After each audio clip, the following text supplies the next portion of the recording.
जाएगी? उसने कहा कि अभी आ रही है। थोड़ी देर बाद पल्लवी भी वापस आ जाती है, लेकिन वो आदमी नहीं लौटता।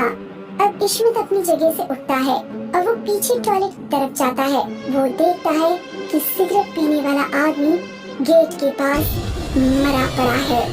इश्मत चुपचाप टीटी के पास जाकर उसको सब कुछ बता देता है। तभी सामने से दरवाजे की तरफ पल्लवी आती नजर आती है। क्या बात है इश्मत, आप यहाँ क्यों रुक गए?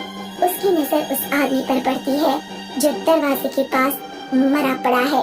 इश्मत टीटी से कहता है, ये इसी ने इसको मारा है। ये डायन है। ये आप क्या कह रहे हैं? इश्मत और टीटी दोनों मिलकर उसको पकड़ते हैं और उसके हाथ पैर बांधकर वही टॉयलेट में उसको बंद कर देते हैं। इसके बारे में किसी को नहीं बताना, वरना ट्रेन में भगदड़ मच जाएगी। अगले स्टेशन पर हम इसको पुलिस के हवाले कर देंगे। इश्मत वापस मेघना के पास जाकर उसको सब कुछ बता देता है। अच्छा हुआ तुमने उसको बांधकर टॉयलेट में बंद कर दिया, वरना पता नहीं वो और किस किस की जान ले लेती। मेघना सामने देखती है तो टीटी आता हुआ नजर आता है। वो उसको देखकर न जाने क्यों उठकर चली जाती है। मैं जरा अभी आती हूँ। इश्मत सोचने लगता है कि इसको अचानक कहाँ जाना पड़ गया। वो लड़की जो सामने बैठी थी, क्या वो आपके साथ है? जी हाँ। आप दोनों के टिकट दिखाइए। इश्मत अपना टिकट दिखाते हुए कहता है, उसका टिकट उसी के पास होगा। टीटी चला जाता है। तभी इश्मत के मोबाइल पर मेघना की कॉल आती है। वो रिसीव करके कान पर लगा लेता है। क्या हुआ मेघना, तुम कहाँ रुक गई? सॉरी इश्मत, मैं नहीं आ सकी। मम्मी की तबीयत अगर ठीक होती तो मैं जरूर आती। तुमको बुरा तो नहीं लग रहा? ये सुनकर इश्मत डर जाता है और उसको मोबाइल छूटकर नीचे गिर जाता है। अगर मेघना घर पर है तो मेरे साथ कौन है? वो सामने देखता है तो टीटी भी दिखाई नहीं देता। इश्मत मोबाइल उठाकर जल्दी से टॉयलेट की तरफ जाता है और पल्लवी के हाथ पैर खोलकर उसको आजाद कर देता है। जो लड़की तुम्हारे साथ सफर कर रही है वही असली डायन है। मैंने इस ट्रेन के बारे में बहुत कुछ सुना था, इसलिए मैं उसको मारने यहाँ आई थी। मुझसे गलती हो गई। वो मेरे दोस्त के रूप में आई थी, इसीलिए मैं उसको पहचान नहीं सका। पल्लवी इश्मत के साथ सीट पर जाती है और अपने बैग से वही गुड़िया निकालकर उसमें एक लाल धागा बांधती है और फिर वो दूसरे दरवाजे की तरफ जाते हैं जहाँ पर उसको दिखाई देता है कि टीटी की गर्दन पर मेघना अपनी दांत कड़ाए खड़ी है और उसका खून पी रही है। इस टाइम वो बहुत डरावनी लग रही होती है और अपने असली रूप में आ जाती है। टीटी भी मर चुका था। इसमें टीटी को उससे छुड़ाने की कोशिश करता है। डायन इश्मत में उलझ कर रह जाती है। मौका देखकर पल्लवी डायन के बाल खींचकर जितने भी उसके हाथ में आते हैं उसको गुड़िया पर बांध देती है। फिर कोई मंत्र पढ़ती है। ट्रेन के बाकी के लोग भी ये सब देख रहे होते हैं। सब के सब डरे हुए दिखाई देते हैं। भाई साहब जल्दी से लाइटर दीजिए। पल्लवी एक मंत्र पढ़कर गुड़िया में आग लगा देती है और उसके साथ डायन में भी अपने आप आग लग जाती है। वो टीटी की लाश और इश्मत को छोड़ देती है। आग लगते हुए ही वो दरवाजे से बाहर फ्लाईओवर के नीचे गिर जाती है। जलती हुई गुड़िया भी पल्लवी अब ट्रेन से बाहर ही फेंक देती है। तो पल्लवी उसकी तरफ देखती है।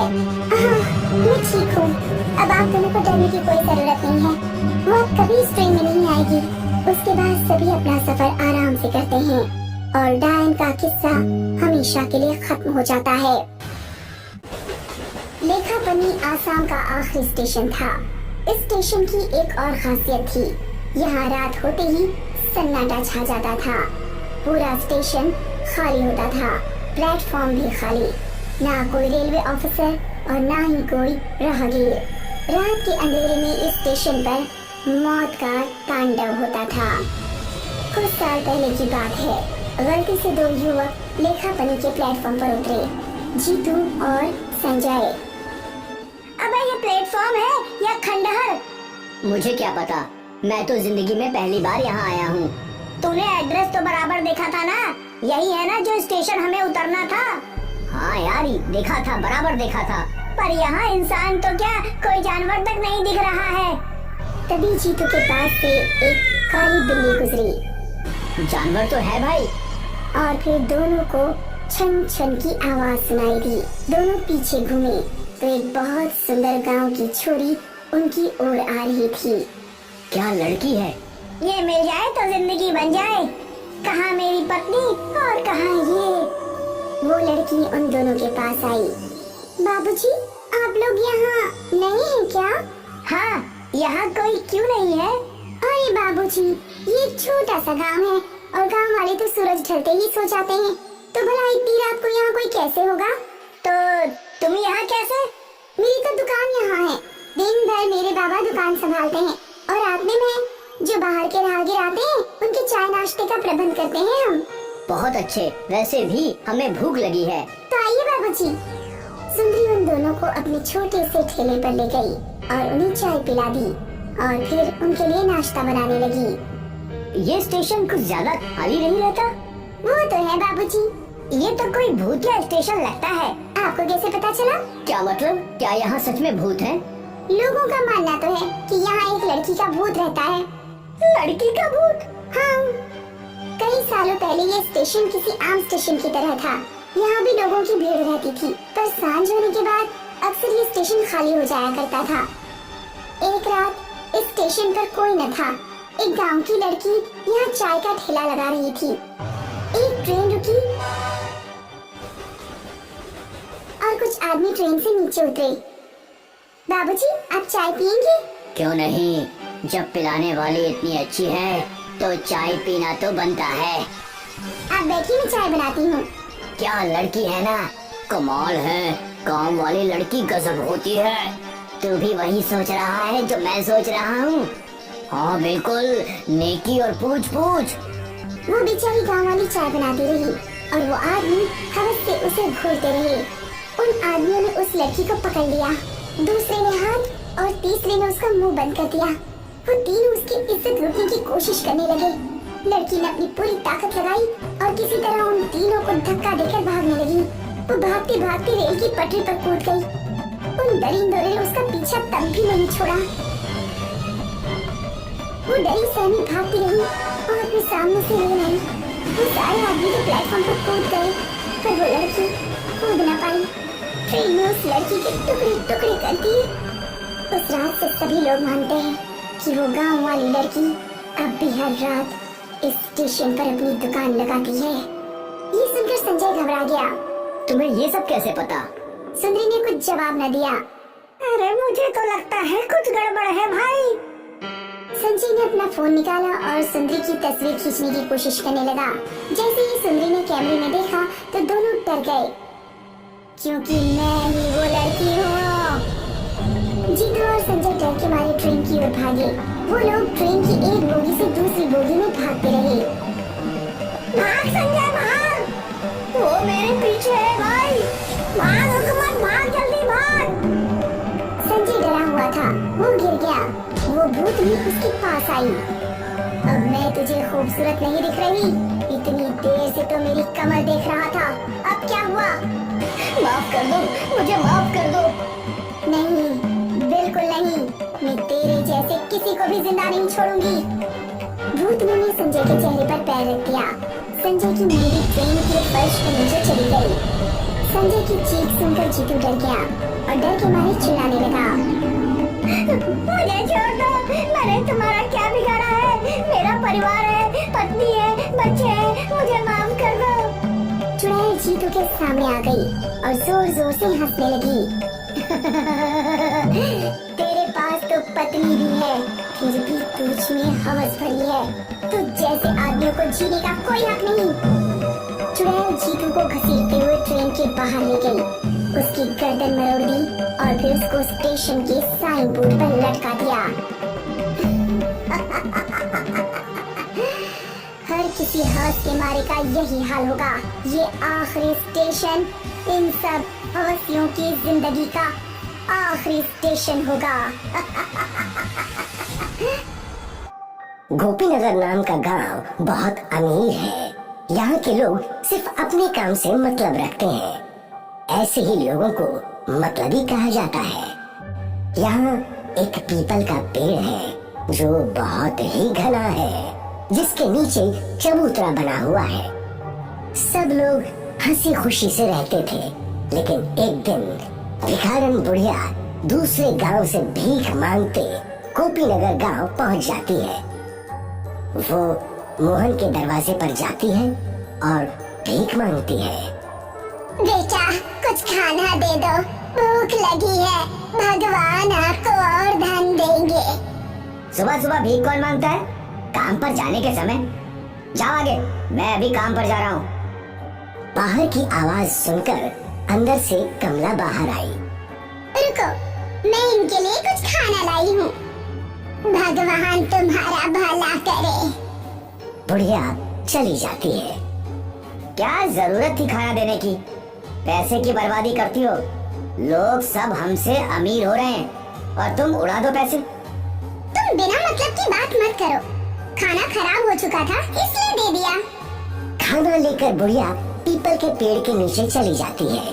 खाने को खोलती है तो उसमें से बदबू आ रही है। गौर से देखा तो उसमें कीड़े पड़ चुके थे। गरीब बुढ़िया ने खाना फेंक दिया और दूसरे घरों में भीख मांगने चली गई।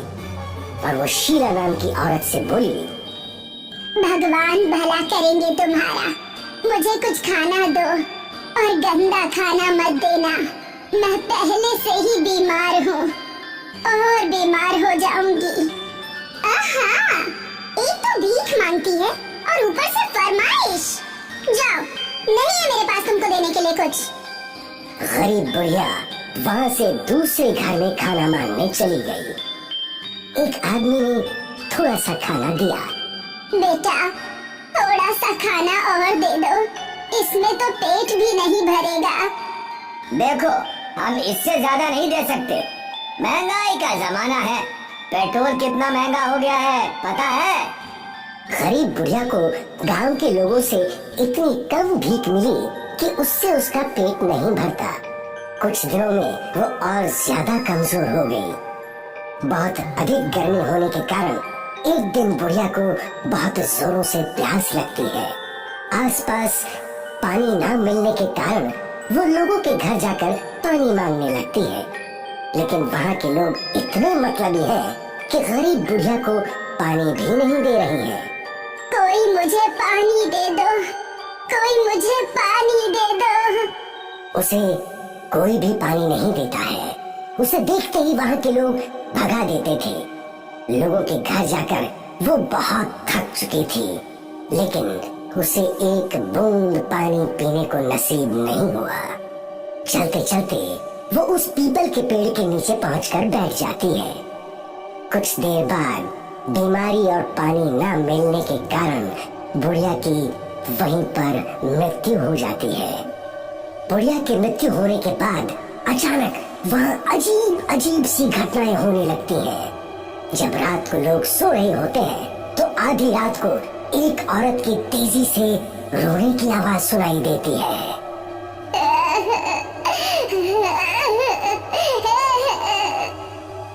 ये आवाज इतनी तेज होती है कि पूरे गांव को सुनाई देती है। रोने की आवाज के साथ साथ चिल्लाने की आवाज भी आने लगती है, जिससे लोग और ज्यादा डरने लगते हैं।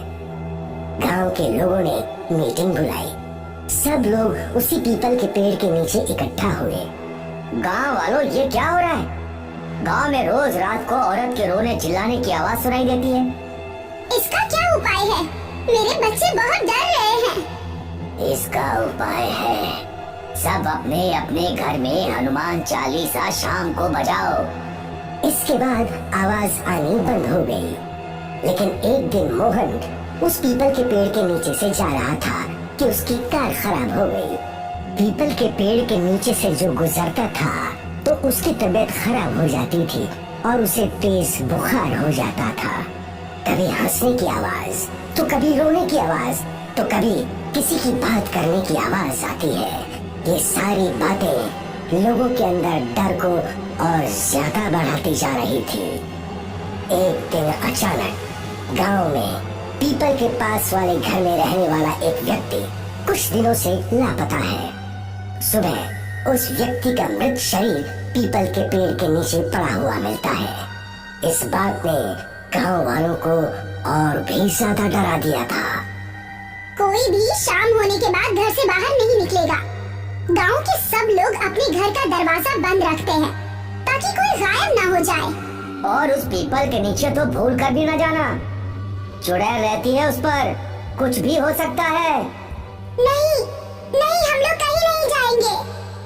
बच्चे चादर ओढ़कर सो जाते हैं।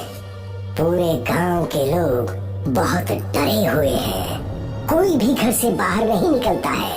पूरे गांव में मातम पसरा हुआ है। मोहन और गांव के कुछ लोग एक साधु बाबा के पास जाते हैं और साधु बाबा से पूछते हैं, हम लोग एक बुढ़िया को भीख नहीं देने के कारण परेशान हैं। वो भूख और बीमारी से मर गई। ये सब जो भी हो रहा है उसमें तुम गांव वालों की ही गलती है। तुमने एक बीमार गरीब बुढ़िया को अपने लालच और निर्दयता के चलते मार डाला। तुम लोग उसे 2-4 रोटी भी नहीं दे सके, जिसके कारण उस गरीब बुढ़िया की जान चली गई और अब वो अपना बदला ले रही है। गांव वाले डर जाते हैं और साधु बाबा से पूछते हैं, क्या इसका कोई इलाज नहीं है बाबा जी? हवन पूजा का इंतजाम कर रहा होगा, तब शायद कुछ हो सकता है। हम सब तैयार हैं। हाँ, हम सब तैयार हैं। हवन पूजन शुरू हुआ। साधु के मंत्रोच्चार से चुड़ैल प्रकट हुई। ए साधु, तुम क्यों इस मामले में पड़ रहे हो? तुम अपने रास्ते चले जाओ, वरना तुम्हें भी मौत मिलेगी।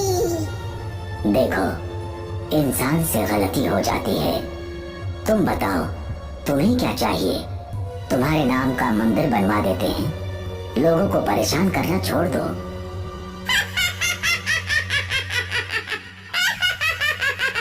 जिंदा में तो कुत्ते से भी ज्यादा बुरा व्यवहार किया, अब देवी देवताओं की बराबरी दे रहे हो। मैं उस लायक नहीं हूँ। मैं चुड़ैल हूँ, चुड़ैल। कुछ तो उपाय होगा जिससे कि तुम गांव वालों को छोड़ दो। एक उपाय है, इन सब पापियों को गांव छोड़ना पड़ेगा, वरना मरेगा। साधु, तू भी चला जा, क्योंकि गुनहगार के साथ बेगुनाह भी मारे जाते हैं। इस गांव को मेरा श्राप है कि जो गांव में रहेगा वो तिल तिल मरेगा, जैसे मैं मरी थी। चुड़ैल गायब हो गई। साधु गांव वालों से बोलता है, इसका कोई इलाज नहीं है। जब तक वो अपना बदला नहीं ले लेती, वो शांत नहीं होगी। धीरे धीरे लोग बीमार होने लगे। बीमारी बढ़ती जा रही थी, जिसके कारण गोपीनगर वालों को मजबूरी में वो गांव छोड़कर दूसरी जगह जाना पड़ा। लोगों को एक गलती के कारण अपना घर, अपनी जमीन, जायदाद सब छोड़कर जाना पड़ा। ये गांव अब सुनसान पड़ा है। यहाँ ना तो कोई आता है और ना ही कोई रहता है। इसीलिए कभी भी घमंड और निर्दयता में हमें किसी का अनादर नहीं करना